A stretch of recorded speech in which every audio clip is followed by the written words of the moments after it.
is an Unspoiled Network podcast. This is Unspoiled, covering Penny Dreadful, Season 2, Episode 9, and Hell Itself, My Only Foe. In this episode, I really, really hope that Sembene isn't dead. Please, can we not? Welcome to Unspoiled.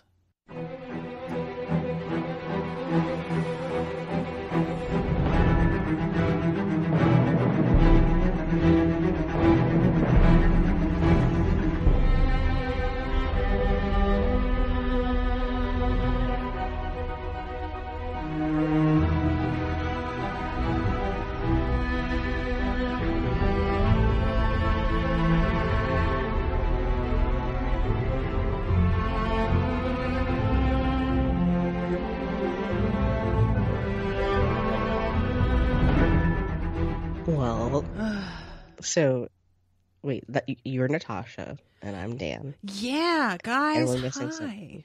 Welcome. Yeah, we are missing Maggie this week because she is in sunny Florida with her children for Disney World. And I am super gel. Well, yeah, what I'm saying is she's dead to us now because I'm very jealous. I've never been to Disney World. Oh, or Disneyland either, or any of them. And yeah. Yeah, it's pretty awesome. Like, there's parts of it that are kind of terrible, but a lot of it is great. And what as parts an are adult, terrible? well, if you go to like the Enchanted Kingdom, for instance, as a grown-up, that's going to be a little difficult because it's really meant more for kids, and there are tons of kids at all times. Whereas if you go to like Epcot, that is a little bit more adult oriented and there aren't as many children, and it's just overall like kind of cooler to chill and hang out versus Magic Kingdom, where you always have to be doing something at all times because there's not really places to go sit down and just like hang out unless you're eating. So yeah, although I'm really excited because they're going to be putting in that huge like Star Wars thing. And that's going to be ready like next year. So I'm hoping that we can go back for that because I got to go several years ago with my ex-husband's family. They took us down, and it was like right during transition time, and they were taking a bunch of things down. So there were a couple rides that I've been kind of excited about that weren't running. Mm-hmm. But yeah, Disney is kind of the shit. I think Universal's better though, to be honest, in no small part because of Wizarding World of Harry Potter. I've only been to Six Flags and Busch Gardens. Oh, Busch Gardens is a good one. Six Flags is fine, but Busch Gardens is like pretty intense. I would like, ideally, an entertainment park place that like had also a quiet area where no screaming and yelling was going on. I think that's what deters me the most. One, you're out in the middle of fucking open with like blazing heat. You're gonna get dehydrated, and then two, you're gonna get a headache, not just from dehydration, but like also a lot of screaming and yelling. And so I would like it if there was just like a chill zone, just like chill out, have a cup of water, you know. If you want a snacky, that'd be great. And just keep noise to a minimum, you know. Like, I think that there are some parks that have that, but it's like VIP access, like you have to pay extra to be able to go there. And I don't want that. I want everyone to it's like being at a con. Access. I'm this close to going onto anti-capitalist rant now, but I'm not. I'm gonna. But the problem is that if they start something like that, inevitably it will be ruined if everybody's allowed in. That's the problem. Oh, like, really? You know, if there's all you're trying to goad me. I know. Well, it's just this is how it works. Though, if you're at an amusement park, which is mostly kids, and you have a spot where you're supposed to go to chill and be quiet, but it's allowed, like everybody's allowed in, and everybody is mostly kids. Guess what? It's not going to be the quiet zone for too long. Who said that kids would be allowed in my amusement park? Oh, okay. So you just want to make it an adults only area. 11 and up. 8 if you're tall. I think if you're a tall 8-year-old. 14 and up really should be the thing. Have you met 17-year-olds though? They're kind of like insufferably loud. Who, 17-year-olds? Mm-hmm. Yeah, but like, guess what? I can tell him to shut the fuck up without like a concern. So wait, do you own this area? Are you like the bouncer? I am the czar. Okay, I am. This is my. I'm like, fish odor from Bob's Burgers. I have never seen Bob's Burgers. Well, that's gonna fucking change tonight. You're gonna watch Bob Burgers, but basically, he owns kind of like a lot of the shops, and he owns an amusement park there, and he kind of like he's always there. So, like that's gonna be me. All right, right on. I'm the bouncer, the mechanic, the ride runner, and everybody not the listening chef. is like, when are we going to talk about Penny Dreadful? Is that what this show is? In a Sorry, second, guys. okay. Sorry. It's like I'm also excited about Disney World, and I miss Maggie. You want to know how I can tie it in? Watch, I'm gonna make a nice segue because I'm like the king of segues. All right, let's do it. I'd be like the Mr. Putney where he locks up fucking shitty people, and but he does it for the wrong reasons. Mr. Putney does. He's the waxworks guy in case. Yes. Yeah, I was like, I don't know. Like, you were just going on the other day about how he had a ball chin, so you didn't want to talk about him. So now you're over here aligning yourself with him, and I'm just like, I don't know what to think about that. I'm not gonna fully align myself with him because he's clearly a capitalistic bag, and ableist as fuck. But like in that, like I am making and curating these things, and like I'm not gonna charge money in my own place, but I'm gonna like have a chill zone, and I'll bounce people that fucking don't respect the chill zone rules. Okay, that's fair. So, all right. So let's actually talk about this episode. Yeah. So this fucking thing kicks off. Oh yeah. With Mr. Two-Face sitting here lighting a cigarette and watching Ethan being a creepy fuck. How? Like, I thought Ethan was supposed to have like hyper senses, but apparently he's a little too tie, and he's super into the chill zone. Like he's so in the chill zone, he like completely forgets his senses. Oh my god, I was not impressed, Ethan. Get it together.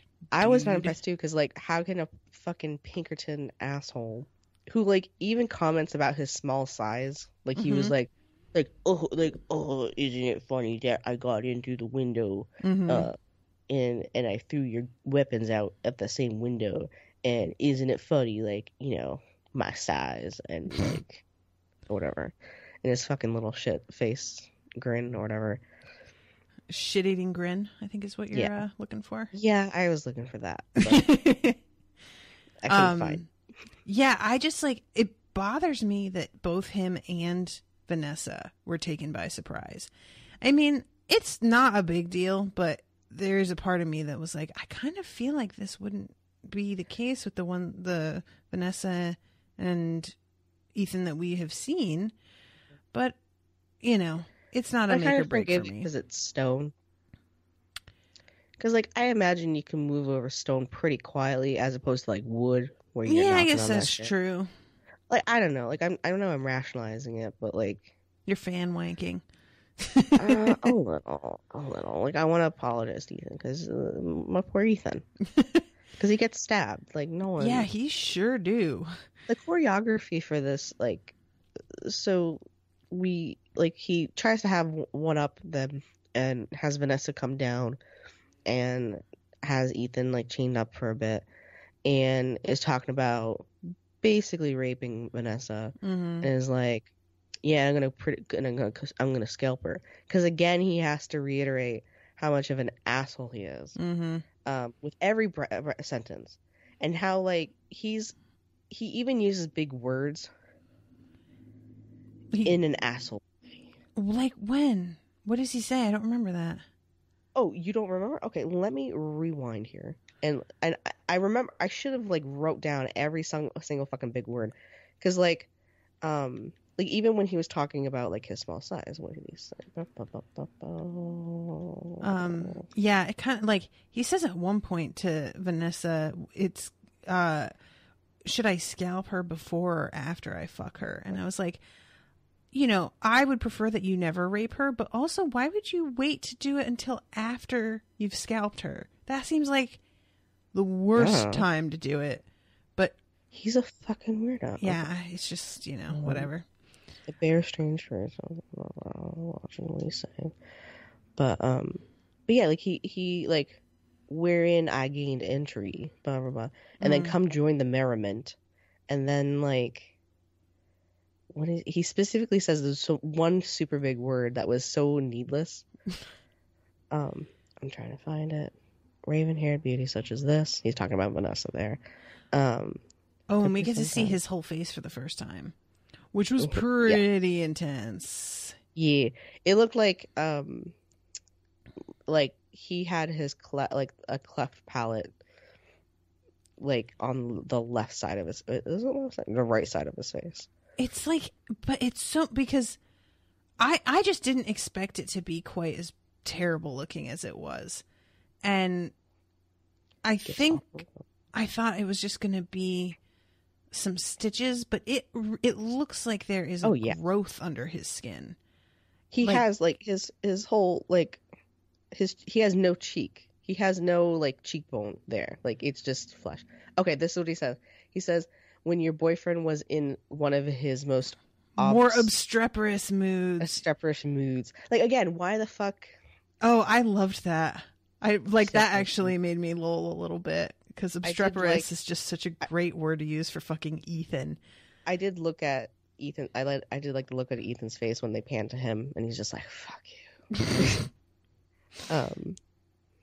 So they have like he has Vanessa chain him up, and they get into this fight scene, which I think they must have practiced the choreography a lot, because like it was great.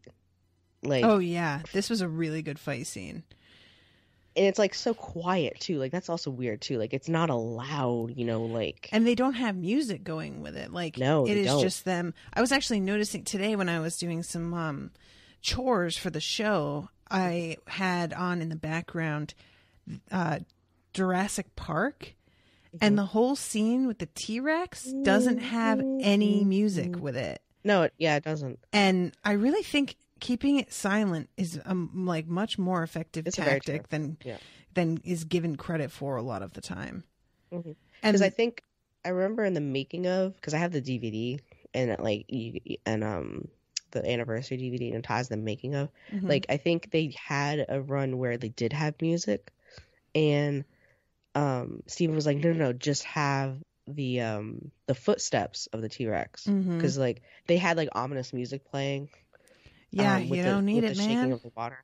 And he's like, you don't need it. Because he was very much like, he wanted to do kind of like the Jaws dun dun dun dun, but with the footsteps instead. And like, and so like, yeah. So like, it's effective. Like the simple, like the hearing the grunts and like the knives hitting the wood. And then like, when finally, because the guy pulls out the knife, the Pinkerton dude pulls out a knife when he's talking about scalping Vanessa. And Ethan lunges. There's a lot of back and forth, wrestling back and forth. Ethan gets stabbed in the fucking shoulder. And then they do this beautiful tag team at the end, where the Pinkerton man falls down because Vanessa and knocks him over, and Ethan's on the ground, and he's kind of with the knife in him, and Vanessa pulls the knife out of him and stabs the dude, and then Ethan kicks him in the fucking face. Yeah, and this was and Vanessa repeatedly stabs, and they take turns, kind of like stab kick. Yeah, it's really weird how when I do podcasts, there will be patterns that happen for some reason in multiple things that I'm covering at once.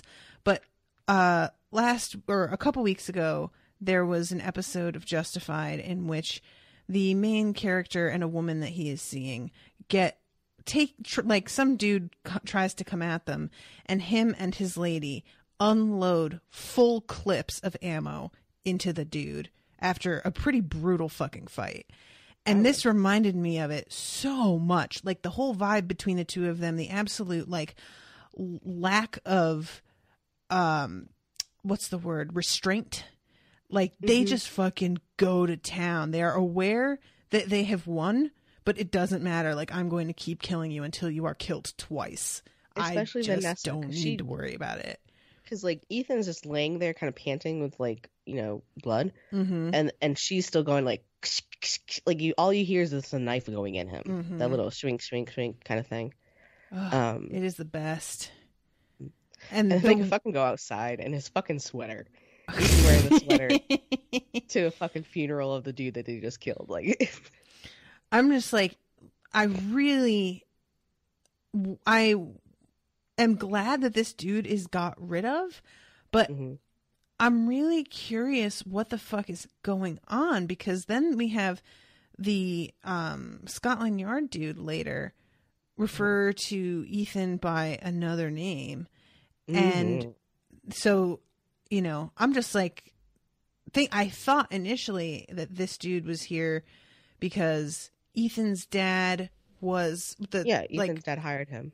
Well, yeah, but like that Ethan's dad was only aware that his son, because like we had theorized before, like maybe he's from a family of werewolves, or maybe his dad doesn't know, or maybe his dad does know. And I kind of was going with his dad doesn't know that he is a werewolf, but does know that he's super violent and has killed a bunch of people. So he has sent somebody to go and get his son back, who maybe ran into trouble with the law due to, you know, murders. But now I'm like, not sure if that's actually what it is or not, because of the way that the Scotland Yard dude was acting like it was much more of a big deal, or much more mysterious, or I don't know. So I know the answer, but I'm not going to tell you. Well, you better fucking not. No, I'm not going to tell you. So yeah, we have them murdering him, and then them like then basically sitting back and looking at the body, and then we go to credits. And then here comes our people. They added Brona. They added Brona as the scene now. Oh yeah, that's true. I didn't even like realize that was a new thing. Yeah, it's nice when they add new shit, and like you see how much new shit they add. But yeah, they added a Brona scene where she's kissing Dorian. It took me a while to figure out that was Dorian. I thought it was just some rando, but I'm tempted to like compare it with The Walking Dead, but I hate to do that because The Walking Dead is such trash now. But they do that with their opening. They have little things trash? Like in the what is that? Wasn't it always trash? No, like there were good seasons to it, I think, but it really has just become like what do we have to do to get retweeted? That is like the entire show now. I kind of just figured it was because what's that dude that's kind of like everyone's hot white trash dude? Oh, what's his face? I know the one you're talking about, Norman Reedus. But yes, I don't Norman remember Reedus, his character's name. Who someone tried to tell me he was British, and I was like, "You're a fucking idiot if you think Reedus." Come on, no. Reedus is a fucking British name. No, I said he, but I do like him because like I've seen him the photos where he wears a skirt and like he wears black nail polish and shit like that too. Like I can kind of get it, but like he's still too much like you're just like a dye job away from Kid Rock. So oh god, that's terrible. I see what you mean. It's kind of annoying because like Daryl is this is not the Walking Dead cast, I'm sorry, but Daryl is not an original character from the books, and it isn't like it matters because the books are really not that good. But it kind of meant something initially when the best character on the show was somebody who was not from the source material. Kind of gives you an idea of what they're working with here. And I thought that indicated that maybe the writers for the show would be more competent than the writers for the graphic novels. That's where you're wrong. Not the case. You never trust writers because all they do is they sit around and a thing, and I think they just throw ideas they wrote down inside of a hat, and then they take it out and then pin it on the board, and then they're done. That can certainly feel like exactly what has happened in that show in particular. But anyway, sidetracking. So yeah, they bring them back. They bury him in the front, which is like, I guess there's no back. There's a garden in the this. front. That's where the freshly turned earth is. It's easiest. No, because that will fuck up your crops. Probably it will give them all kinds of nutrients. No, it's like a giant fish. It would take years for it to be cool. But like, and then like my dude Victor comes strolling up. Mm-hmm. And like poor Ethan's like holding his arm close to him because he's like, ow. Yeah, and they're both like real nervous when they see this carriage because they're not sure who it is. So that he's like, "Let's go back inside." But he gets his gun. Yeah. But it turns out that Victor's just like, "You need to come back because shit has hit the fan." And so they get in the carriage, and like they go back to home, and like there's a bunch of cops just loitering about, and then lo and behold is fucking the Scotland Yard dude. And he's like, "Oh, but we are not there yet." Yeah, we are. No, we go. We go back to yes. Malcolm. Yeah, Malcolm. And he is still getting harassed by the memories of his dead children and dead wife, which I gotta be honest, I did not think that this was the thing that was going to be like her big play. I didn't realize that it was just going to be, let me torment him to keep him him where he is until they get here.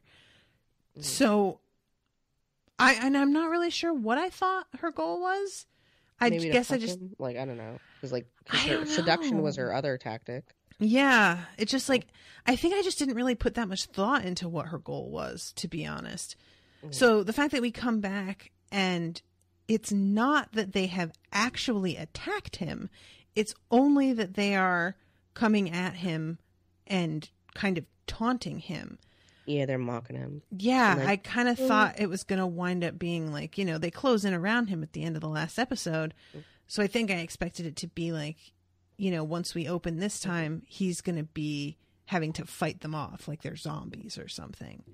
No, instead they're just whining like, "Daddy, you shot me," and then "Daddy, you left me alone," and "Why don't you give me a kiss?" Yeah, it's like, I don't know. I just have a hard time with this having driven him mad, as it seems to be doing, because I have gone on record as saying that I don't feel like he has that much of a conscience, and I think you really have to be carrying so much guilt in order for this sort of thing to work, and I'm not sure that he does. But I think a lot of it was she did have him on a really powerful spell, and then finally when he broke free, it was because he was having a happy memory, and cried about it. And I think he's probably Simbeni said in the last episode, it really shook him. I think he probably didn't even register that his wife died until that moment, to be quite honest.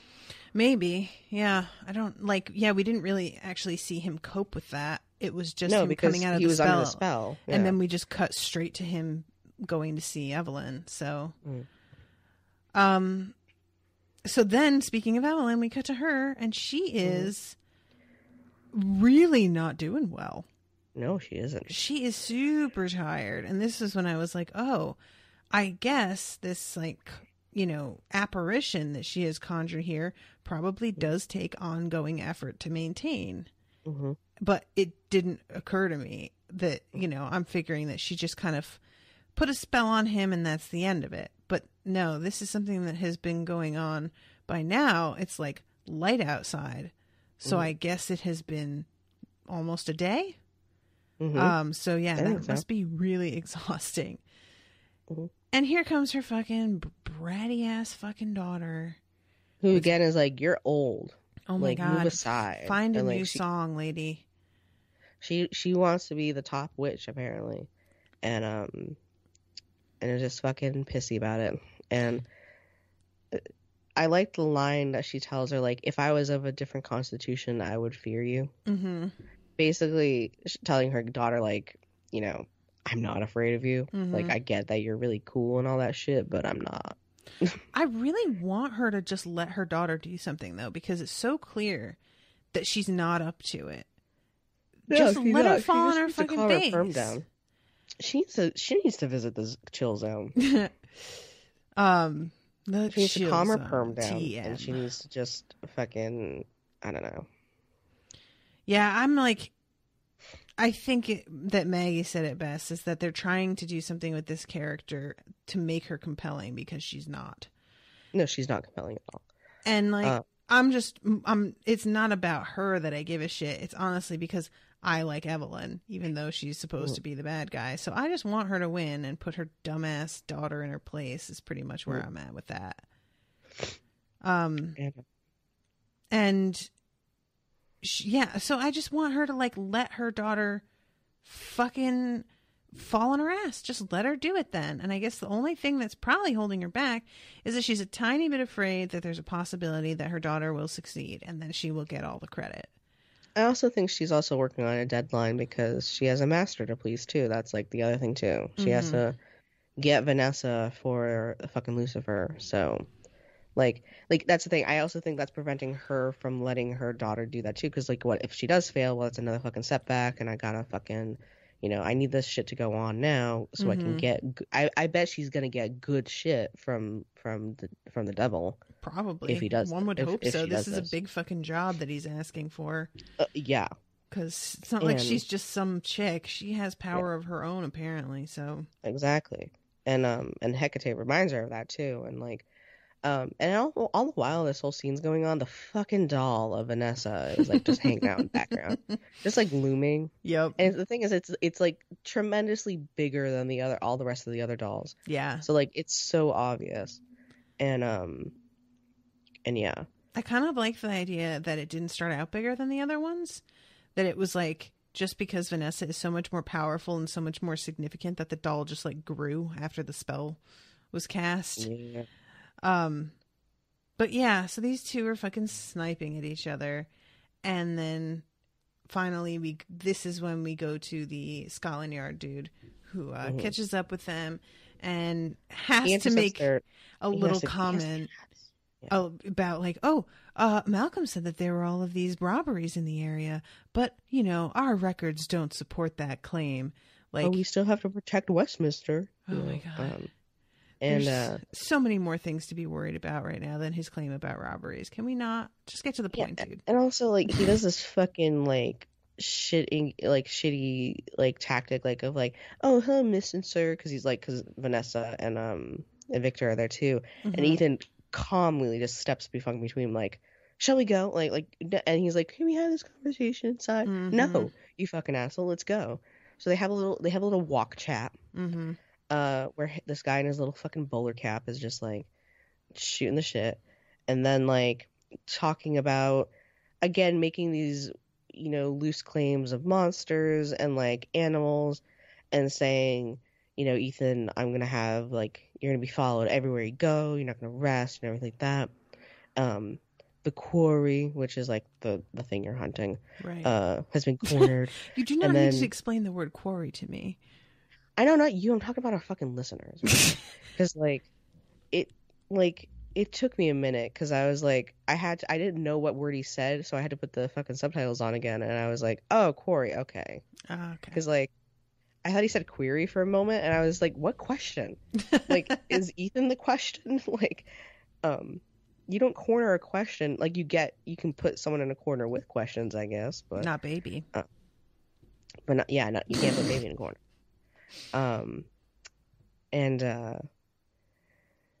But yeah, I do apologize to my listeners. I should assume your intelligence is a little bit more than mine. But also too, I also assume that you might mishear what I said, because again, I think query and quarry sound way too alike.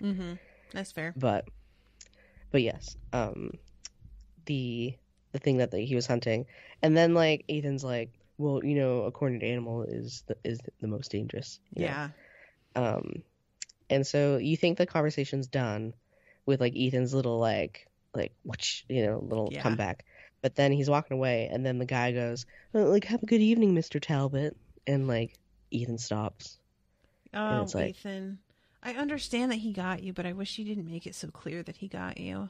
Yeah, I know, because he turns around and that fucking look, that little Yeah. puppy dog face again, just like, and he's like, yes, I have like I've deduced from your penetrated your theatrics. fanciful stage Yes. name. Thank you. Yes. Can we not with penetrated? Can we not? That'd be He great. kind of wants to fuck you. There's He certainly wants- a vibe of that here, yeah. He wants to arrest him. He wants to either arrest, kill, or fuck him. Yeah. And I don't think he knows. And I think that's making him question his sexuality a lot. And he's angry, and so he's lashing out. I mean, he does say it's being ferreted out from thick ledgers, and I'm like, Yeah. and you'd do well to make a clean breast of it, dude. Chill. Just chill. The thing that's ferreted out is apparently he has, like, Ethan was in the military, and he has like a big record, apparently, and that's what it was alluded to. A big and so like record. big record, and he's expecting a big package to be coming from Washington, about Ethan. And he's like, I'm gonna enjoy reading this. Like he was like this close to doing an evil laugh. Yeah. And, this dude, like, honestly, as annoying as he is, I really like him. I feel like I'm not supposed to, but this is something that you'll see about me in general if you listen to my other shows. I am I respect intelligence. So a character can be pretty much pure evil, but if they're smart about it, I'm still kind of on their side. It's just idiots. Like, I have a really hard time, for example, with Hagrid from Harry Potter, who's supposed to be a good guy, but he's such an idiot and he does not think. And I can't. But the thing is, like, I don't think that the Scotland Yard dude is that smart, because he's really fucking ignorant. Because he keeps talking, like, he talked about a phantom limb. Like, you guys, you all of them. Like, he thinks Vanessa and Victor and, like, Malcolm and, like, Ethan are all phantom limbs. Like, he knows that there's something, but, like, he can't put his finger on it. And honestly, like, I know this is not the age of Google, but you can go to the fucking book store or, like, a library and, like, look up the occult, because especially around this time, everyone's into the occult. But why would he think that this has anything to do with the occult right now? All he knows is that there was a bunch of murders at this Mariners. There was nothing, like, ritualistic about it in any way. No, because he talked about it in the train. Oh. Wait, remember? No. What does he say on the train? He said this is, like, calculated. This was, like, rich. Like, he almost said, I think he did say ritualistic or something. Like, really? He's been, like, I don't even remember that. Yeah, like, that's the thing. Like, he's been, like, on this, like loose kind of thing, but, like, he even constantly talks about a monster. And the monster thing, yeah. Especially since he said to Malcolm, you told them to start looking for a beast. And then he reiterated that again to fucking Ethan in the scene where he's like, you get a thief to catch a thief. And Ethan's like, so you get a beast to catch a beast, and he's like, if need be, or something like that. I forget, but yeah, and it's just like, no, you're so fucking ignorant, dude. Like, you don't even know what you're hunting. Like, and honestly, if you just fucking, like, if you did, like, a solid 2 hour of not being on Ethan's dick, and instead went to the library, got yourself a pinup board, like, got the red twine and all that shit and linked it up, you probably could come to some conclusions, like,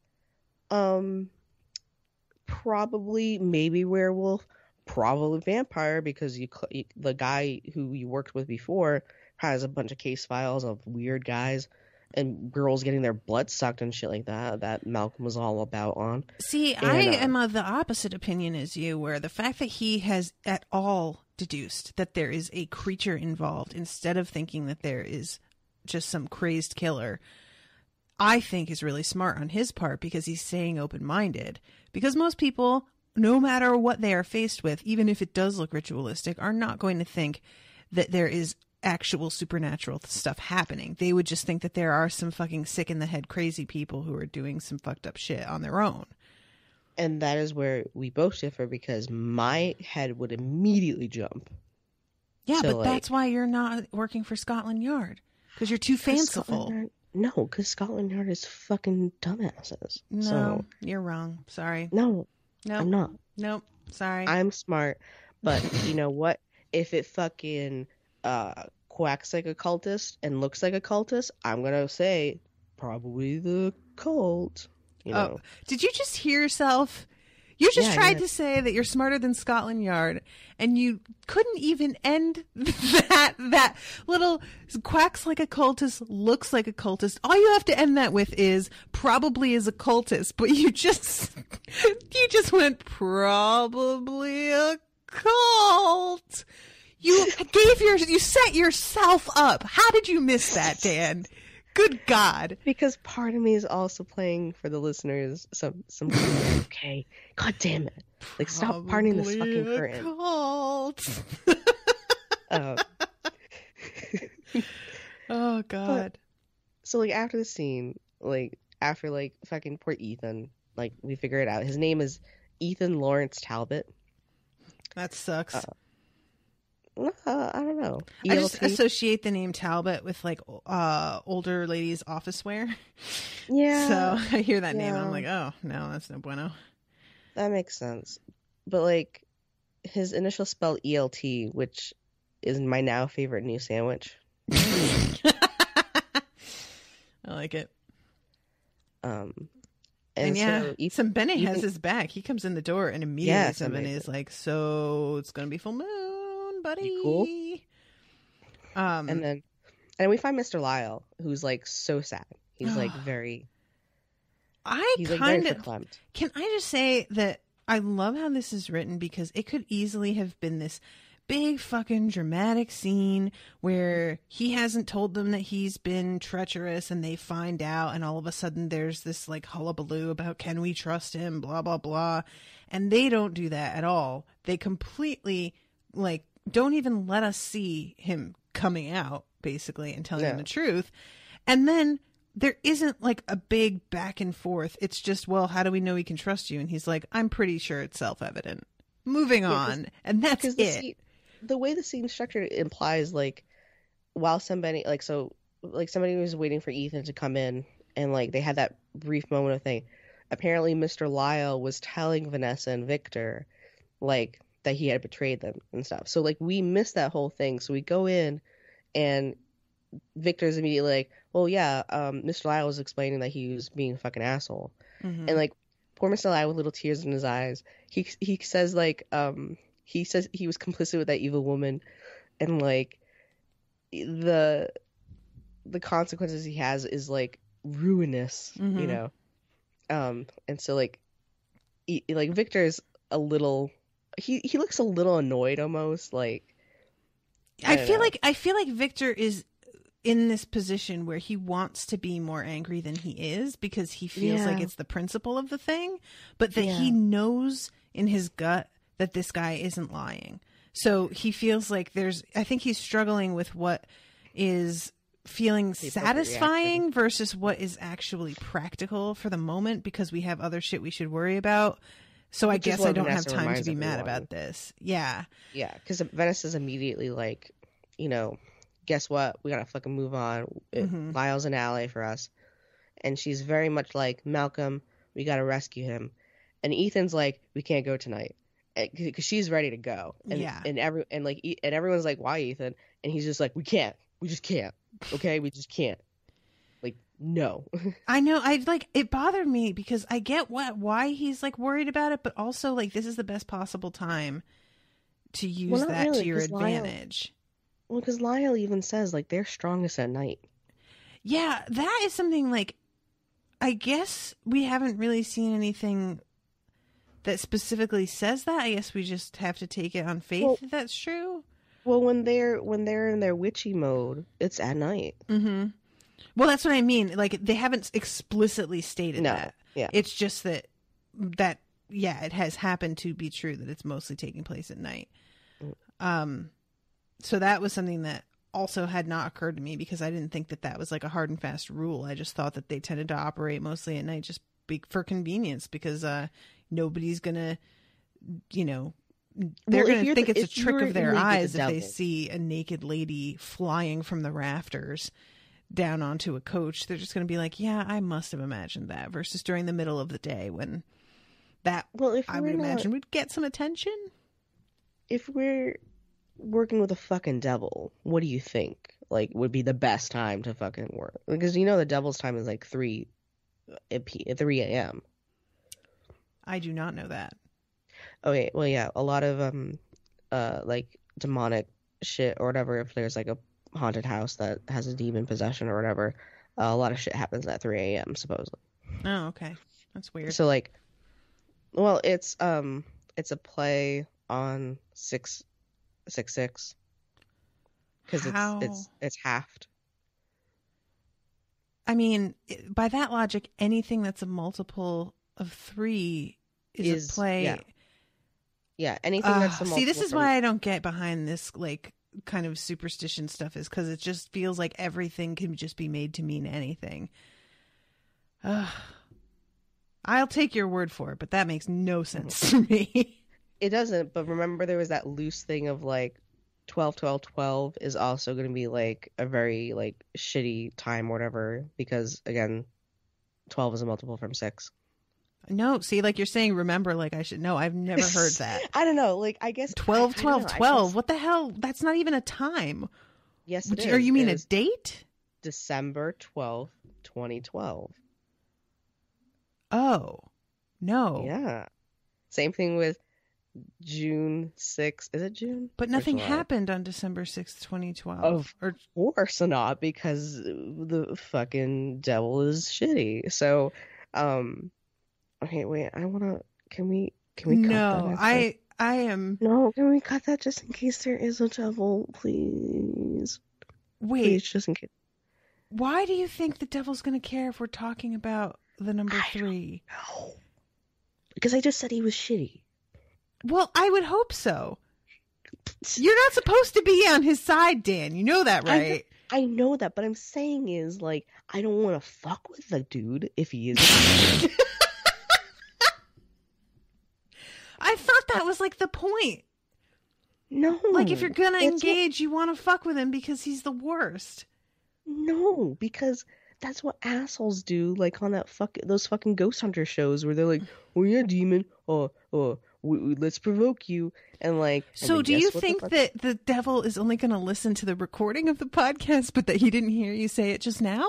He heard me say it just now, and I don't need more reiteration because now I think it's going to go out into the interwebs. So every time you say it on every time somebody plays the episode, it counts against you again? Yes. Okay. Yeah, I'm not cutting that. So like every download, every person who's going to listen to this, fucking, like, it's going to be like another mark on me on like some sort of little board. And you know he has a fucking iPod down there in hell. He's fucking listening. He's updating. Why is he having an iPod down there and he doesn't use? He needs a spreadsheet, not a board, to keep track of all the people who say he's shitty. He's got an Excel. He's got an Excel spreadsheet. Moving on. So, do you think he has like double monitors or like triple monitors down there? He's the kind of guy that's got like that Dark Knight, like 20 by 20 TV monitor thing going on. And one of his like lower demons is probably like his butler, and he does do a lot of the Dark Knight shit. Like, I'd like to imagine that the devil has a butler that's got like a little bit of a conscience, and it's like, sir, is that really necessary? And he's like, well, yeah, just kind of like puts up with him. Oh, it's a living. I wonder if it's like, if it's Beetlejuice or. Oh man, I used to remember a lot of demonic names. And like, why would you don't say them? I'm not gonna say them. Like, well, that's the thing. You actually, like, if you say them, it's not really invocation because demons don't want you to know their names. So because if you say their name, you have power over them. Right. But wouldn't saying it like alert them to the fact that you know their name, and then that would draw their attention to you? So that seems like a bad thing, also. See, now I have to go to every fucking entrance in my house and draw with chalk now. I'm like, just fucking see. This is why we can't have nice things. Listen, I didn't put the words in your mouth. You had to I go know down you this didn't, road. but we're watching Penny Dreadful. There is demonic shits happening. And yeah. All right. Well, let's move on from this. Yes. Can we just fucking talk about all of Caliban's deal in one shot? Because I cannot bear to go back to this again. Yeah. So Caliban has this fucking overdramatic monologue where he's talking about the siren trying to lure him to her lands of damnation, and maybe that's better than being alone. Yeah. Blah, blah, blah, whatever. He's really tempted because he doesn't want to be alone. Because this is all alluding to what happened in the previous episode where Lily basically wrecked his shit. Yeah, he's basically deciding, do I want to become a murder partner? Is that what I want? And he's kind of like on the fence, but he's like eventually like this is kind of the argument for people who are not into Guantanamo Bay and torture, is that if they weren't on the side of terrorists when we got them in there, they sure fucking will be. Because he wasn't sure whether he wanted to team up with her, but now he is, because look at these horrible people. Now he's pretty sure because he got some pussy. I mean, I'm like, this is so gross. Okay, but I have to admit one thing though. So, there's this whole scene with them, and then the girl who is the blind girl who is his daughter is talking to Caliban, and it's like, oh, well, I wonder if there's something going on over there. He hasn't asked me to work on any figures. What do you think it is? And I knew she was fucking in on it. I fucking knew it. And then, of course, they walk in there, and there's a book on the floor inside the cage. And I'm like, of course, yep. As we all know, our little pseudo-intellectual Caliban, he's going to love a book. He can't fucking handle himself around books. No, he can't. He's like a cat with catnip, where he just like starts to roll on the ground. And you're just like, get a hold of yourself. He rolls on the pages. Sniffs it hard. And it's like really...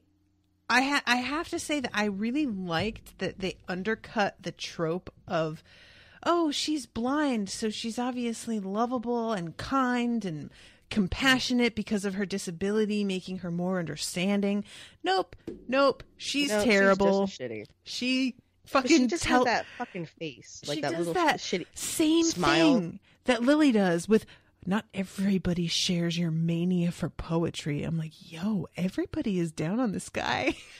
Because they're really fucking like that's the thing. He is the goth kid, like nice guy who's now a fedora wearing man. Like I really think that's what all they put in all of that onto him. And in a way they're kind of like justifying his behavior because look at all these shitty women to him. Right. Like Lily, like kind of in a way rapes him in a way. Like I rewatched that scene and it was just like he looked horrified at some points, but he was also like I don't know, like. Yeah, I get what you're saying. It's kind of a weird, because there's like a smile on his face at the same time. Yeah. So it is like he's into it, but it's not like she seems to give a shit or asks, and I don't think that she would stop if he did say no. No, I don't think she would. So yeah, no, I get what you're saying. And then we have excuse me. And then we have this blind girl, like who he was so nice to and everything, being shitty to him, and like again giving him justified reason to be like upset at not just humanity but specifically women. Right.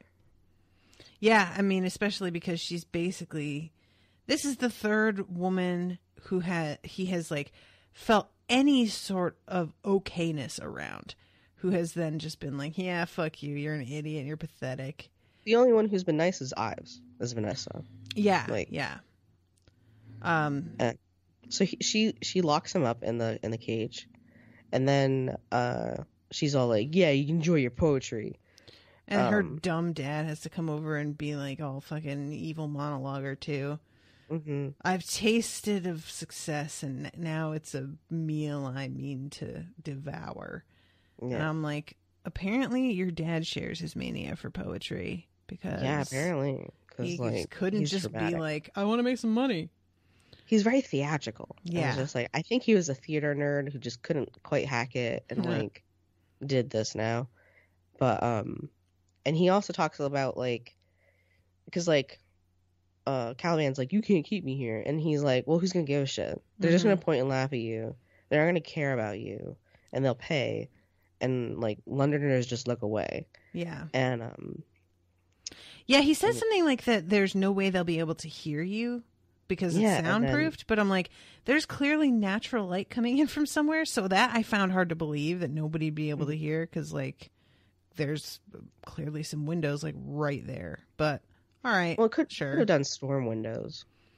Even so, though, like yeah, that's, you know, a room is really only going to be soundproof. If nothing, yeah, you know, with modern technology, they can manage to do that when there's glass, but that's not something I think they could have done.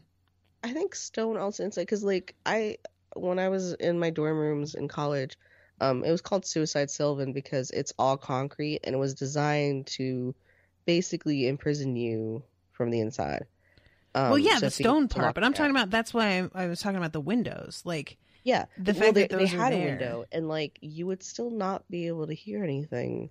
Like if you were outside and someone was yelling from the inside of that room, like I think the stone just like fucking negates all that shit, because like all the windows were shut and like you couldn't hear anything. Huh. Okay.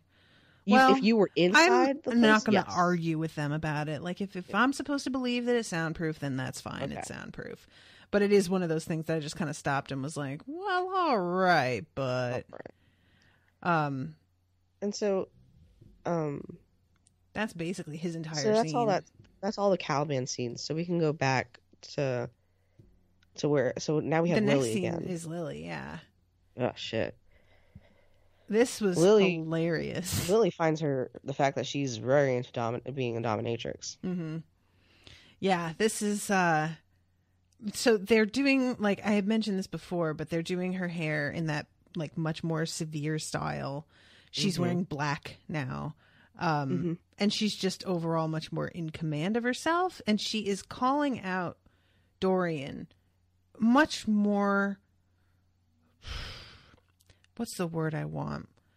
She's being much more brazen about basically not believing his bullshit or expecting him to like come clean with her, because she's just about saying, I already know you've got some shit up your sleeve, buddy.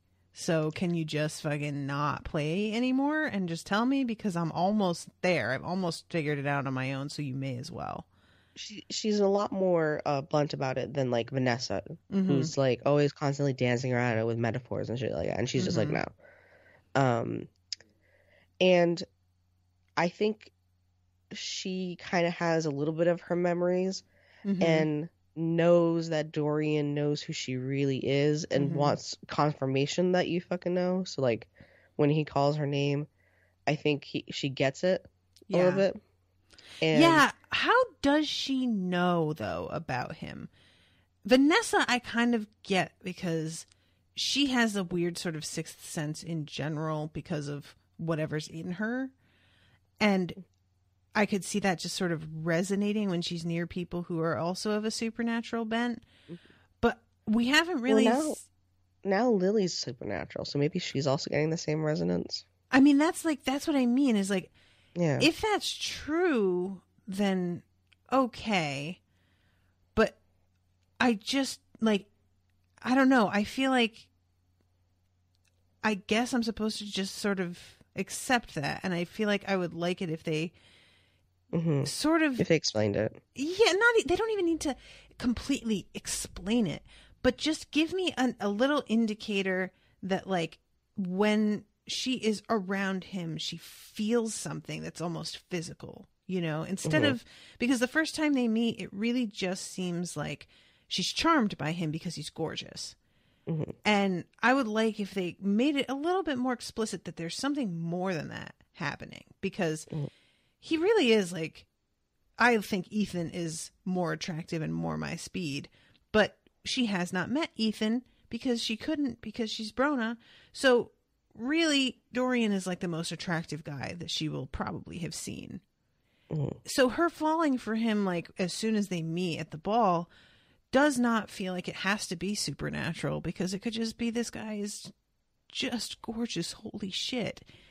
So, you know, I would have liked if they went a little bit further with being explicit with just that there is something more going on, and that when something happens to you that causes you to be different in the way that Dorian had talked about with Vanessa, that you can tell when there are other people who are also different, and you can really tell. It's not just a guess. It's like, no, I know. I don't know what your deal is exactly, but I'm completely aware that it's there. Because even if she could tell that there's something supernatural with him, she really knows what it is. And that's what it was that kind of shocked me. Like, she bites his ear off and then says, "Show me your power to heal yourself, my beloved immortal." And I'm like, that is such a specific thing to know that he can do that. It is, and I wonder if, like, they've been having private conversations that we're just not seeing, and that's, like, a really big gap. Yeah. And, like, that kind of sucks. And so I almost wish I can find, like, a compilation. I'm going to try and look on YouTube of all their scenes so I can see if there's been any hint. I also want to look back to because I think when we first meet Brona and him together, I think he makes some mention of something. Because, like, because she was already getting, she was already getting sick, and, like, she was already dying. Right. And, like, and he makes a mention of that, and then she was like, "Aren't you worried, like, you're gonna get sick or something like that?" And I think he says that he can't. Maybe. I think he says, "I don't get sick," was the line. Yeah, or something. Yeah. Whatever. I'll have to revisit it. But, like, it is kind of a big jump. But again, if we're assuming that shit is soundproof, I guess we can assume that she fucking knows. Yeah, like, I'm willing to go with it. Like, I'm willing to. I feel like it is kind of strange on their part, and their being the writer's part, to give her such specific knowledge of his abilities without really explaining it. Because it would, like I said, if it just seemed like she knew there was something going on, but she bites his ear off without being entirely sure, which is a fucking big risk to just take.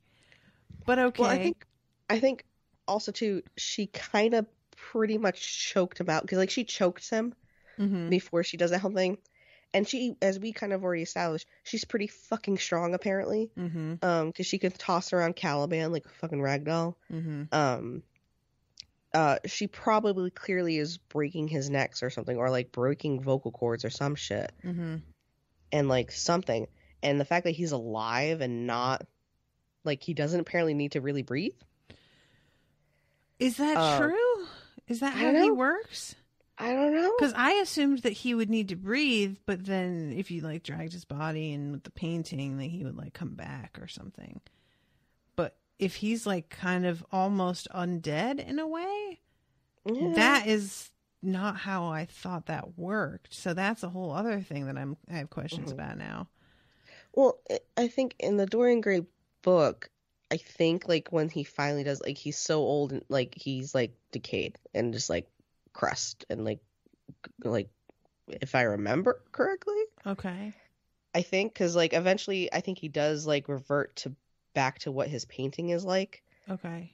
And his painting is so, like, because he's very, very, very, very, very old. And, ancient, and, like, as he says to her. And he goes, like, and he turns into dust, basically. So I wonder if, like, in a way, it's kind of undead. Yeah, I guess so. It's just like, I mean, yeah, well, I could go in circles with this. Yeah. But yeah, he seems very delighted that she, like, totally just goes for it with this. And he goes and gets his ear repaired and comes right back out and is like, "What's up, Mom? Look." I think this is, like, the first time. Like, I think he's been into BDSM before, because as we established, because when he fucked Vanessa, like, do you think, like, Ethan did anything with him? I mean, I could totally see that. Do you think he choked him a little bit? Just a little bit? I have, like, it's hard to tell, because I feel like Ethan seems like the type that would need to be in the mood for it, but he was also really upset about everything that happened with Brona, so really I could see that being a really good outlet to just, like, basically toss him around a little bit. Yeah. Um, and so like, but I think I don't think he's ever met someone who would go that far.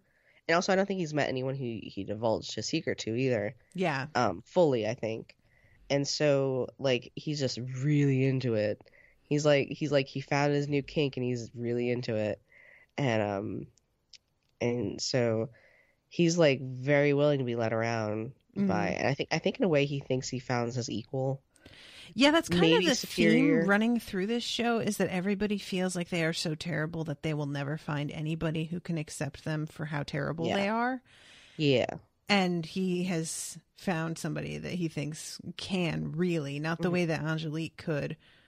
It's because Angelique felt like was still an human. outcast, but she hadn't done anything wrong. She had never, you know, God knows the other shit that Dorian has done. So it's and also totally she's different still, moral ground. And she's still with human fragility in a way. Like, fucking Brona could probably get hit by a Mack truck. Probably. And be chill. Which would be hilarious. I mean, she wouldn't be really chill, but she'd be okay. Yeah, I think she'd probably be fine. She'd just get up and be like, excuse you. Exactly. She'd be mad as hell, probably. And go on, like, this whole thing of, like, humans are shit or whatever. And, like, so are their machines and, like, fucking break shit. Like...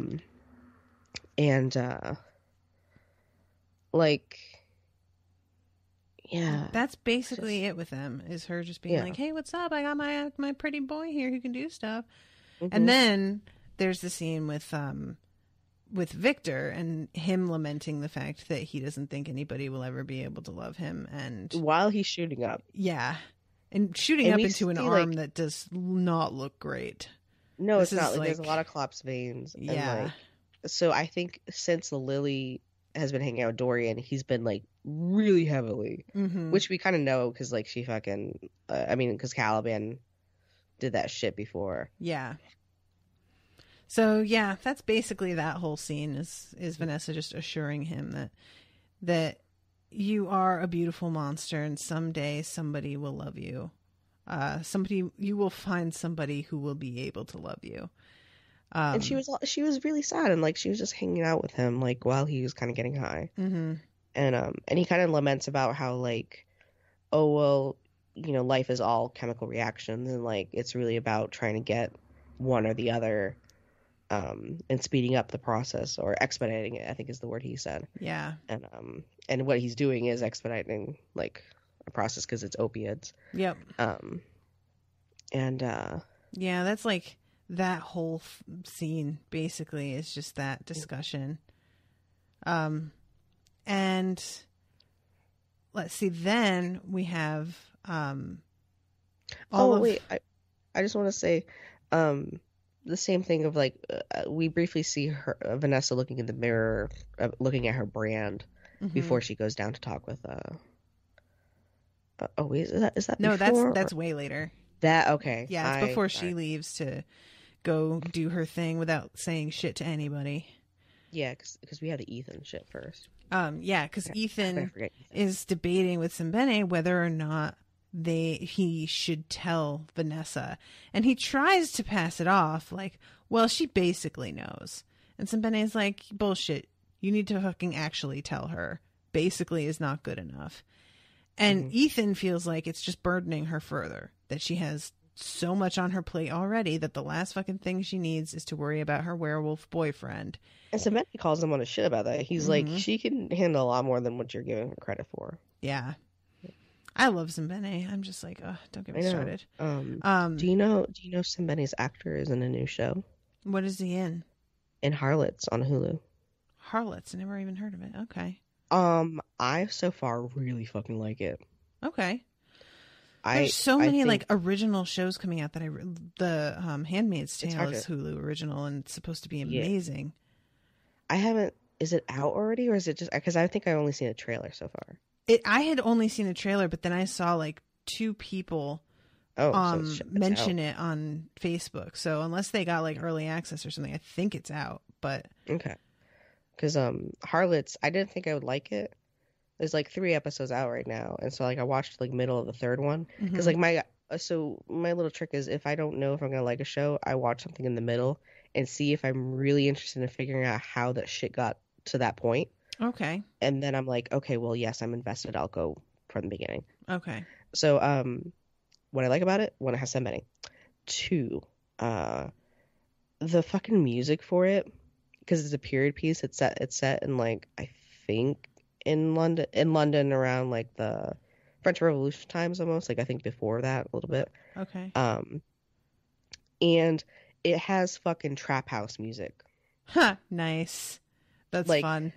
there's like I wonder if I can get a clip of the scene where specifically where I was so into the music, where like you're seeing the women kind of like hanging around waiting to get picked up basically by like Mm-hmm. Johns or whatever, and like it's fucking trap house music, That's fun.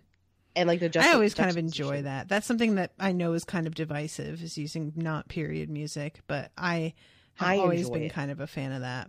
if it's done well, like if it and the beats for it is really good, and Mm-hmm. I think they're original because I don't think I've heard that song before ever because it was just instrumental, so it's like it's just the like the hip hop like rap kind of like MIDI beats or whatever Mm-hmm. that you hear in a lot of the songs now, and like they're done in a way that you could literally probably hear like a Nicki Minaj like verse on it. Oh, that's awesome.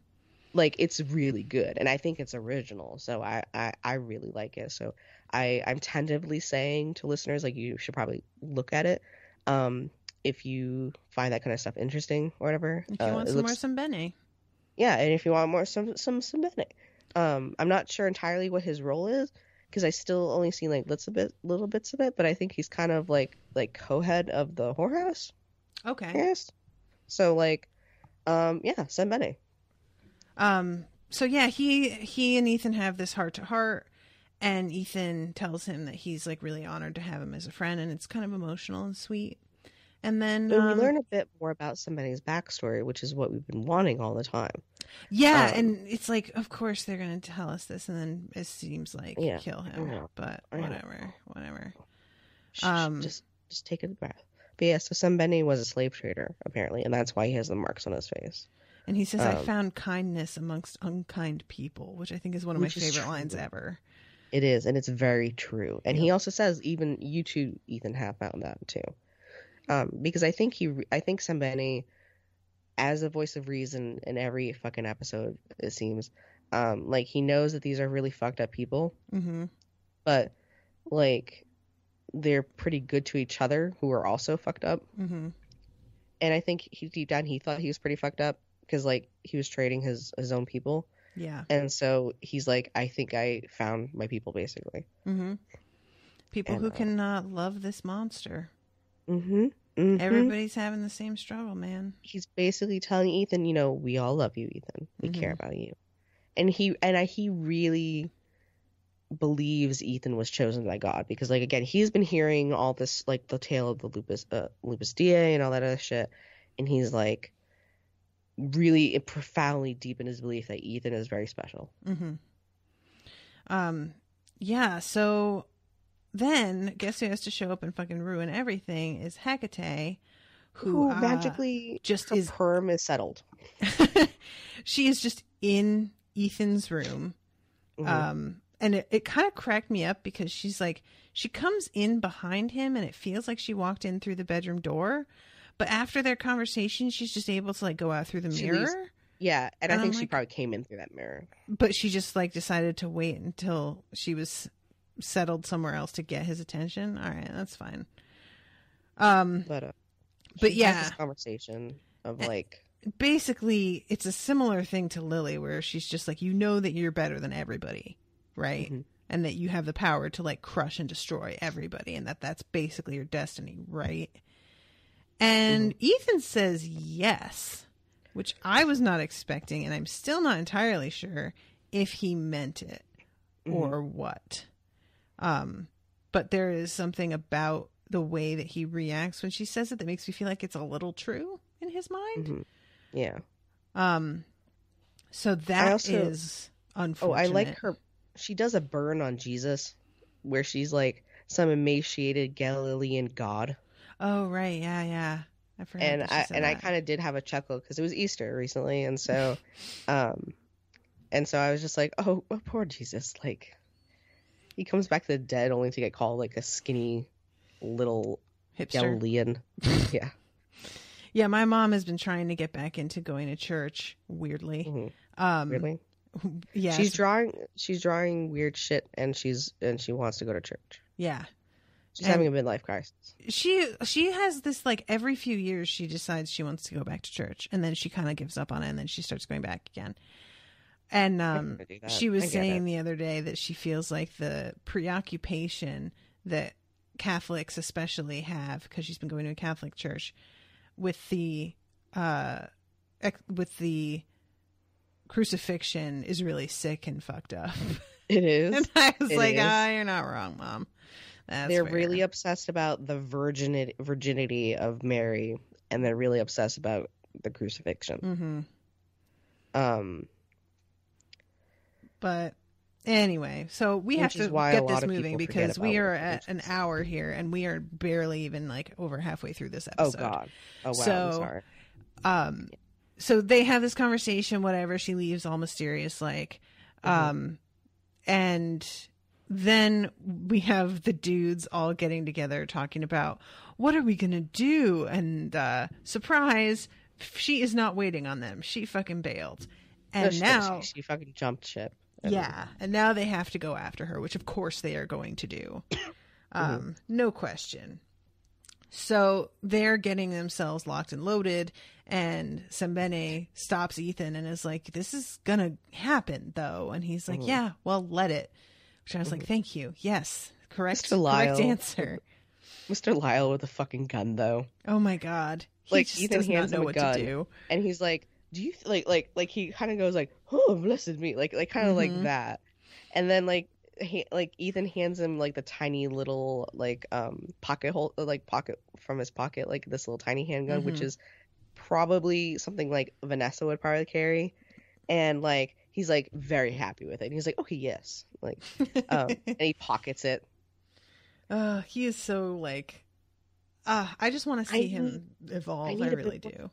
I do. Because I really enjoy some faggotry, and like his campiness, like of that time. I just love it. I don't know. Yeah, agreed. So next scene is Vanessa arriving at the house, and it's like right dusk when she gets here. And I'm like, lady, why you gotta do this?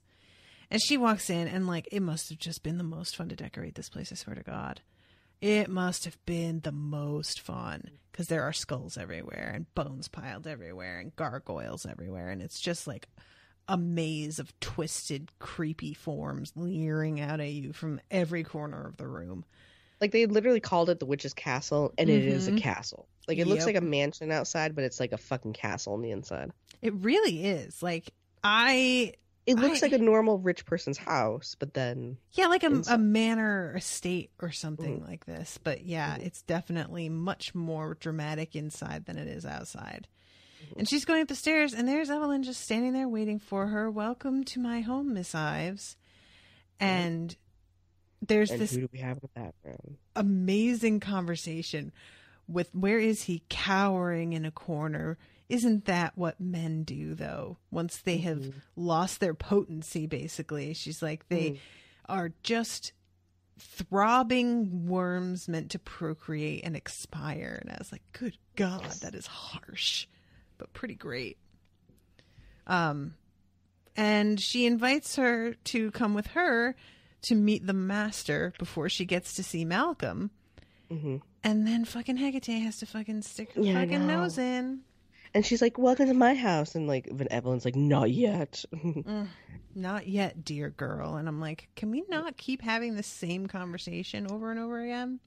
Also, what's nice is, again, speaking about the architecture, I know we have to that right where they're having that conversation about like, oh, the vermin over it, that there's a panel on the wall. It looks like a depiction of hell because it's like little red, like suffering people. Yeah. And a backdrop of black.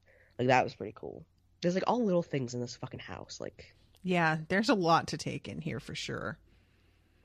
And Hecate does this weird fucking thing where she's like, I kissed him on his lips. And I'm like, are we 14? Why do we gotta be like, on his lips? Yeah, whoop-de-fucking-do. And yeah, then kisses her, and I'm like, ugh, whatever, fine. You know what's funny, though? Her hair is doing now, like, so, like, she's back to having her perm. Mm-hmm. But, like, her hair design is just like Dracula's from, when, the one with Keanu Reeves, where, and Dracula has, like, those two boobs on his head, basically. I do not know what you're talking about, but I believe You've never seen Bram Stoker's Dracula with Keanu Reeves as the dude not. and, like, Gary Oldman as Dracula? Mm-mm. Well, fucking Google the picture, like, right now, and I'll keep talking about what's going on. And then tell me not that that's not Hecate's hair, the way she has two permy boobs on her head in the scene. Bram Stoker's Dracula. I think it's 1992. Reeves. But, so, fucking Evelyn is talking about basically, like, oh, so you're going to be coming along, and then she also mentions, like, yes, the rest of the people are going to be coming, so Hecate, can you just, like, fucking do whatever? And so Vanessa's like, who else is here? And she's like, oh, your friends are coming, duh. Like, and of course I was kind of like, Vanessa, really? Like, right, like, of course. What did you think? You were just going to be able to leave them there and they wouldn't notice you were gone? Exactly. Because it's the fucking Scooby-Doo adventures here. Oh, yeah, here he is. I see what you're saying about the hair. Yeah. It's that really medieval style. Yes. It's like so victory rolls on steroids. Yes. Exactly. Yes. And is it not like Hecate's hair, like in that scene? But she has perms, so it's like weird. So it's way more intense. Yeah. Well, yeah. She's just got a really good wig, I guess. So yeah, like, here arrive all of our gentlemen. Yeah. And they like fucking split up like a bunch of dum-dums because that's the thing to do when you want to. Just like the Scooby-Doo gang. Yup. These guys. Each of them gets hoodwinked in a different, very predictable way. Maybe just don't split up. What do you think, guys? You know what's also funny? Like, not funny, haha, but like Lyle starts praying in Hebrew. Oh, yeah. And it's funny because, like, Frankenstein, like, I think some people have wondered, like, if he is also Jewish because of his name. And I think the author of Frankenstein, she was Jewish. I'm not sure. But, like, because, like, basically it's essentially, like, the Gollum story, I guess, or whatever. So, like, it's kind of funny, like, there's someone who's, like, the skeptical Jew, and then there's someone who clearly has a lot of devout faith in a bit. Mm-hmm. And, like, Victor's looking very, like, kind of like, well, I guess I'll let him do this, like, that kind of thing. Right. And then he's like, are you prepared? And, like, and whatever. So, and then they go in, and, like, of course, Sembene and Ethan, the dynamic duo, go in one way. Mm-hmm. And, because they're going to get Vanessa, and, like, Lyle and Victor are going to get Malcolm, basically. Right. Is the plan. And then, if they're the Scooby-Doo gang, is Ethan Scooby? Sure. Okay. I don't know enough about Scooby-Doo, to be perfectly honest. Like, okay. I know about it from pop culture, but it was not something that I watched. You basically have no childhood, essentially. Like, my childhood was very different from, like, it's something that I was talking about this in a group the other day because I have a pet peeve where people try and talk about how they're so different from everybody else. And, you know, I laugh. They laugh at me because I'm different. I laugh because they're all the same. And I fucking hate that shit. But I did, once I got out into the big bad world, start to realize that my experiences as a kid with TV and pop culture were very different than most people's. I didn't watch that. I wasn't allowed to watch very much TV. I wasn't into music, really. I read a lot, but there are a lot of, like, whole sort of nostalgia markets now that are coming back that I have no idea what they're even talking about. And I'm, like, the only one. And you never read Bram Stoker's Dracula or nope. Frankenstein or nothing? Nope. Okay. I read Frankenstein, but I fucking hated You did that Frankenstein? book. Okay. Yeah. So like, yeah, just like you just had a weird childhood, I guess. And you know what? I can't blame you for that. And Frankenstein, I did not read voluntarily. I was required to read it, and I just like fucking Yes, wanted I to throw it remember out the that. window. I remember you talking about that. But yeah, like, so yeah, I also was the kid that read a lot, but I read obscure shit. Yeah, I did. I've read a lot of like children's British fantasy literature, so I read a lot of Sherlock. pretty predictable stuff.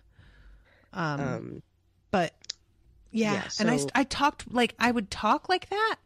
I didn't realize that it was like a British affectation to like use certain phrasing and so I would say things that way in class, and people would look at you like they would think I was being pretentious on purpose because I didn't know, I just wasn't really aware that this is not how, and I found it charming when I read it. So I thought that it would be charming when I said it, but that was not the case. So Lyle and Victor stumble upon where, actually first, Ethan and Sembene get trapped in like the little stairwell. Yeah. The little stairwell to hell, which basically. That is what Evelyn had been leading Vanessa down before all of this other shit broke out. Because it's basically towards where they got the doll room. So like they're so close to fucking like Vanessa, it's not even funny. And fucking so Hecate specifically traps them there. And then another witch who's different. Apparently they have different marks. I didn't realize that until I really saw the one that was Hecate.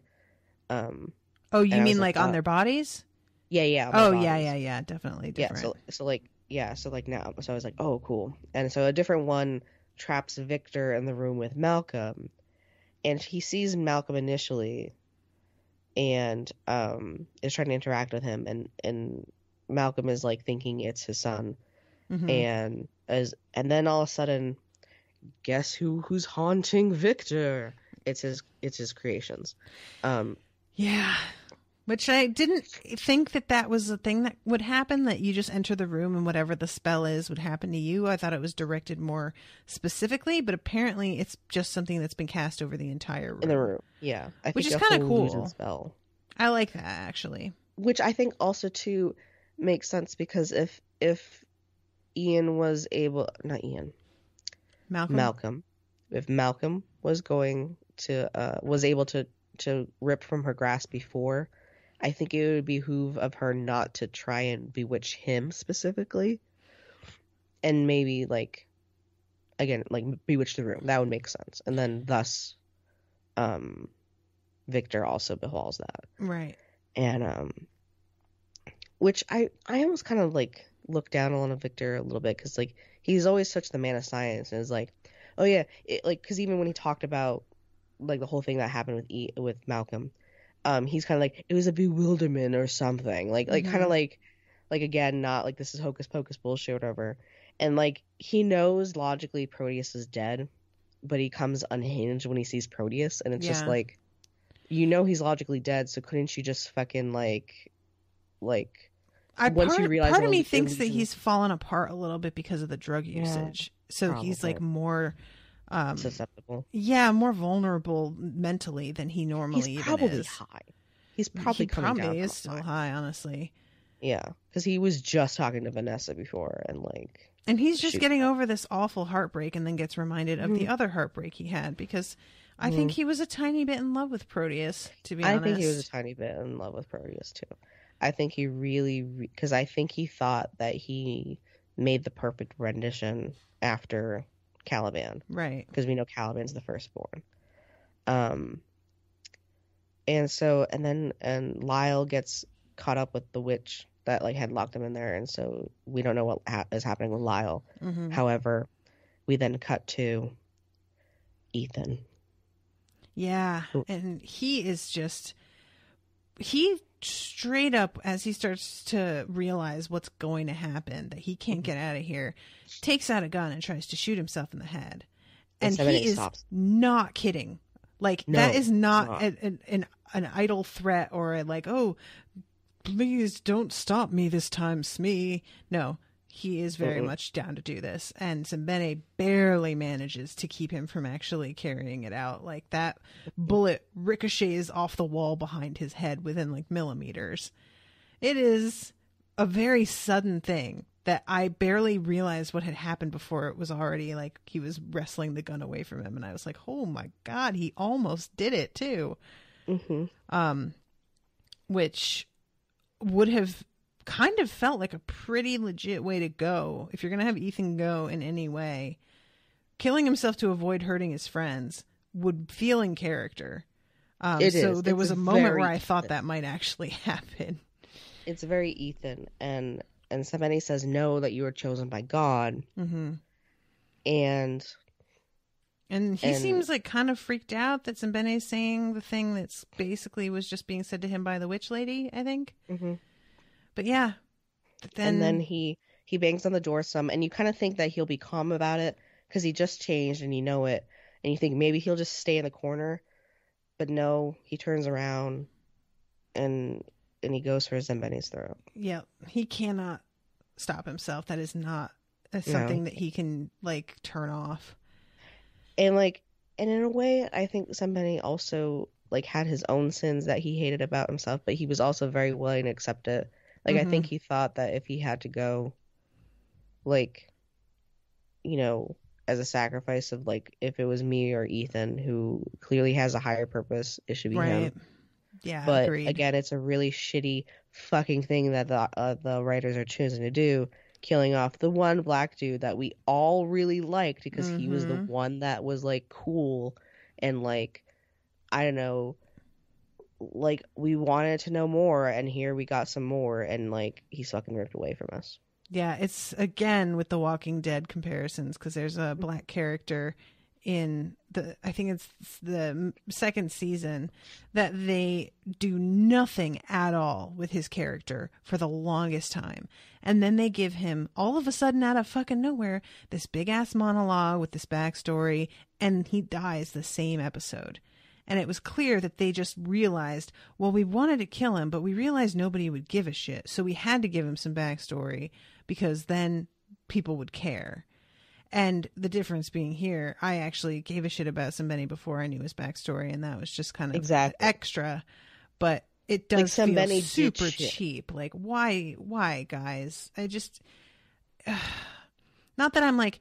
I love Mr. Lyle. I want him around forever, but I would rather he had died than Sembene. Yes. Like, if someone had to die, we could have made sense of Lyle dying way more because, one, like, the witches would be very pissed about their the betrayal from them. And two, he did apologize for, like, you know, sorry guys. So he's kind of at peace now. Yeah. Yeah, and he's kind of at peace. And he said a prayer at the gate. So, like, you know, he could have probably had a nice scene in heaven. Yeah. But no. I see that. Yeah, I just, like, I don't know. Well, whatever. You know. That's my reaction. I was like, I'm sad about it, but I'm more irritated than sad. Like, my irritation has overridden my sadness here, which is not a good place to be. No. And then we kind of skipped over it, but Vanessa's downstairs with the dolls and gets to meet herself. And her doll just opens its eyes real creepy behind her and then just mutters murderer. Well, she's talking to fucking Evelyn, and like she's talking about the dolls.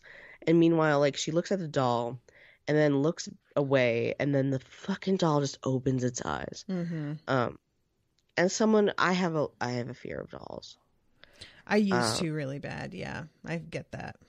I can handle it more, like I can set it aside or whatever, but I do have a deep-seated belief that dolls could possibly come to life. And I think part of that is because I watched Toy Story and it kind of terrified me. And also to combine the deep belief that possibly the devil's inside that fucking doll. Yeah, I mean, like, that's kind of what they're implying here. It's just, and it's an interesting method because I really was like, if she's meeting the devil, if that's legit what's happening, how can they show me the devil? Yeah. I was saying, how can they show me the devil and not have me roll my fucking eyes? And it's a doll of having Christ. it be herself that she's talking to, basically, that's a pretty fucked up way to do it. I like it. It is. And then for the devil to be like murder, like I bet he's probably happy because, oh look, you've fallen so much. Like you read that naughty book, too. Bad like I girl. bet he's gonna be like super digging into her about all that shit that she's been doing while hiding away. Because if we think the devil is the one that possessed her, or if maybe it was like a lower demon trying to also do like what Evelyn was doing to bring her to the devil, I don't know. I still don't quite know if I have an answer for that, but I kind of lean on the side that I think it was the devil trying to possess her. Okay. And I wonder, like, like, this is going to be like a recap of like, so since I got, exorcised from you, like, I've been watching, kind of, and that's going to be kind of creepy from a doll. Yeah, definitely. I'm not really excited about the next episode. I'm going to be quite honest. Because of the doll. And the next episode is the finale of season 2. It is. So that's pretty intense. Yep. And I wanted to mention everybody because I have been having a hard time recently I've had added expenses come up and everything with both running the show and personally, because I don't have health insurance, having to pay off some medical bills, that I've been really looking for some ways to bring in new listeners to the podcasting, and everybody and their mother is just like, you need to start covering some currently airing shit. Like, I understand that you want to cover stuff that's completed, but that is not the way. Like, people want to hear your thoughts on stuff that's out now. Like, there have been several shows that I've gotten lots and lots and lots of messages about, and I'm finally like, you know what? I really do just have to kind of change up the brand, because it's hard. The whole point of Unspoiled is one person spoiled and the other is not. And that's a hard thing to do with something that's currently airing.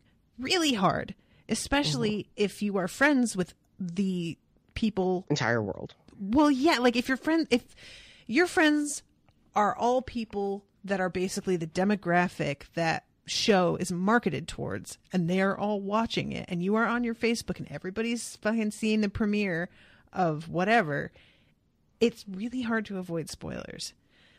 But I have decided that I'm going to start doing some new things. So, and honestly, if you want, like, especially if you want to continue working with me, Natasha, because I would love to work with you. I don't watch that much TV. Like, I watch things mostly when they come out on, like, Hulu or some shit like that. And if you want someone who's unspoiled, like, if you pitch me, like, oh, do you want to do this show? And, like, I've probably never seen it, I'll be the unspoiled one.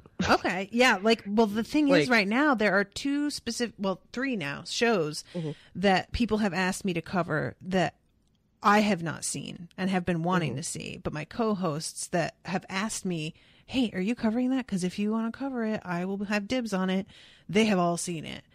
So the next show that we're going to do after Penny Dreadful is going to be me and Rashawn covering the newest season of Leftovers, because that just came back on the air on Sunday, and we cover the first 2 seasons, and she is going, by the time we're done with Penny Dreadful, Leftovers will probably be about over, because I think they're only doing 10 episodes this season too.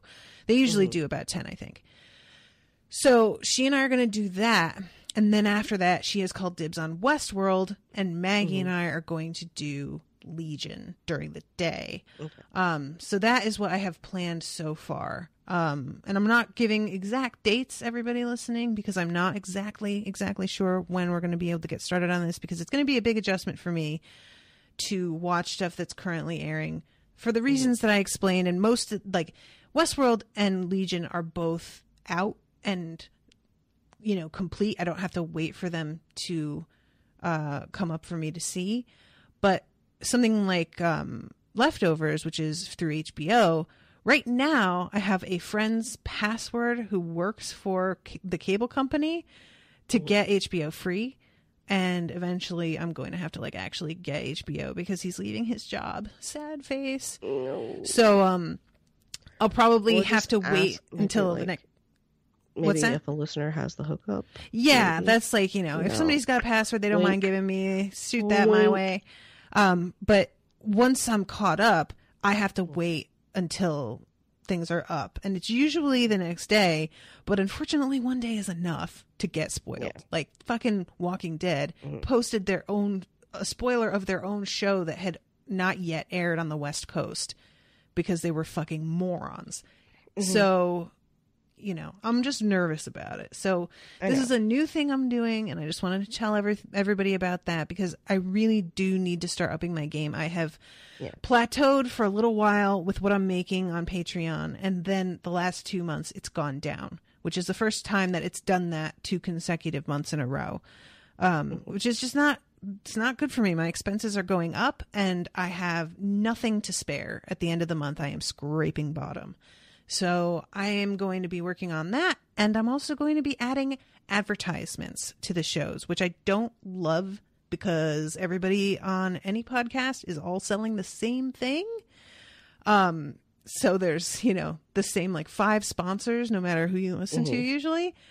But I'm going to try it out because frankly, I can't afford to be that picky right now. So we're going to give that a shot. And if you are a patron, you will be getting ad-free episodes.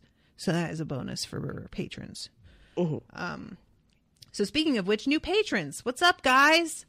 Hey. We have Megan Walsh, Time Goes By, Aurora Barr, Rebecca Cook, Atomica, Ray Torres, Elizabeth Bergskaug, and Christina Bradford.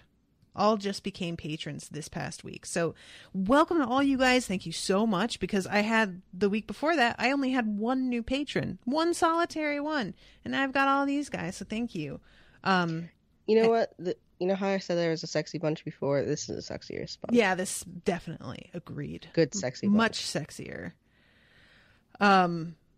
But yeah, welcome to all you guys. Make sure to register on unspoiledpodcast.com, which I went and checked that today and I saw a bunch of you did. So that's cool. And make sure to join us on the Unspoiled patrons only group because that is pretty active. And yeah, I'm nervous about doing this whole new thing, but I'm excited about it because those Westworld and Legion are 2 shows that I keep hearing are supposed to be great. And, I have been wanting a single episode of either of them. Yeah, I haven't either. And I'm like, it's the kind of, I am so used to not watching new stuff because of the podcast, because I'm like, I don't know when I'm going to cover that. So let me just avoid it. So getting to watch those when I kind of thought I was going to have to wait literal years to watch them is going to be really nice. So that'll be fun. What would be funny? What's that? If after this, if we watched and talked about Bram Stoker's 1992. Oh God, I'm not making any promises on that. No, I know that, but it would be kind of funny. It probably would. That might be something that I can do like as a bonus for patrons. I've done movie bonus stuff before. Yeah, because like after we did The Room series, as a bonus.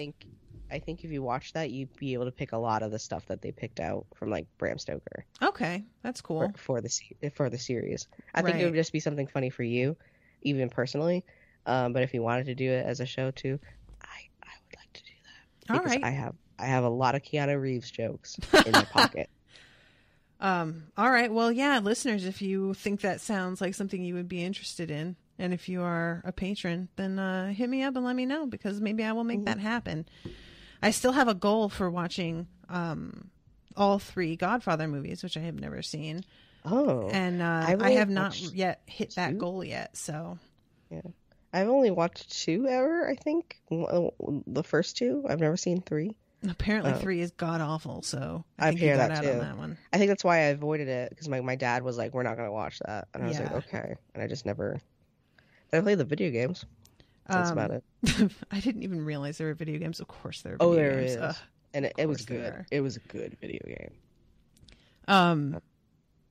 But yeah, so that has not yet been reached because I think I had a weird number of patrons for that goal. It was like 429. It was a really weird number, but I am not quite there yet. I had like 405 patrons last time I checked. Okay, so if we hit 420 by 420, So we'd have to reach like 20 in 2 days. Yeah, I'm like, that's 2 days? 3 days? Yeah. Yeah, 3 days. Yeah.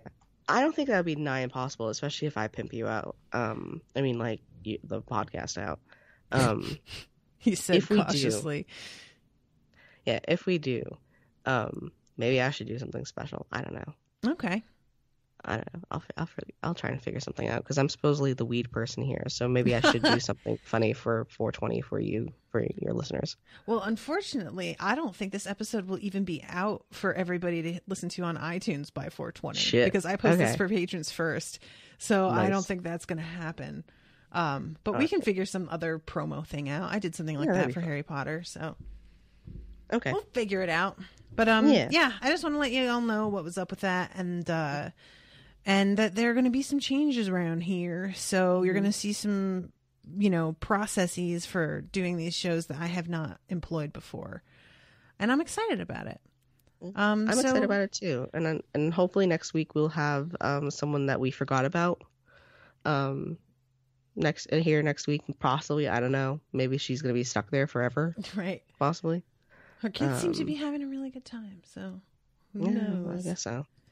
Maybe she's gonna live there. Like now she lives in the Enchanted Forest or some shit. I don't know.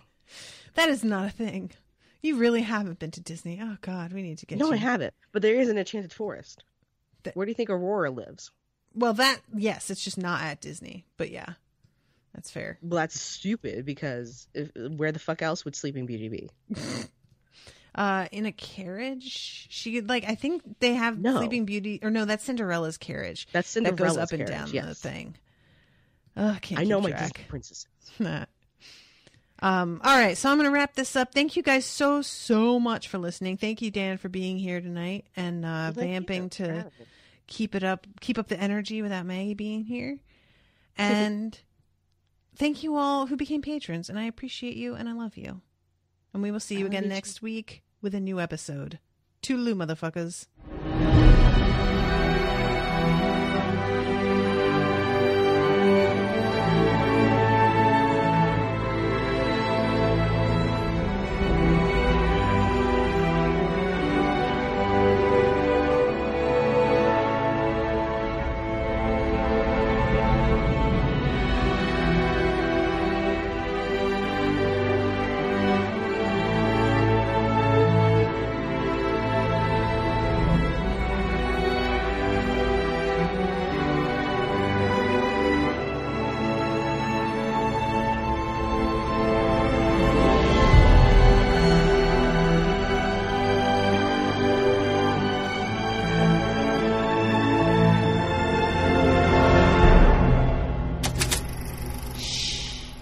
was an Unspoiled Network podcast.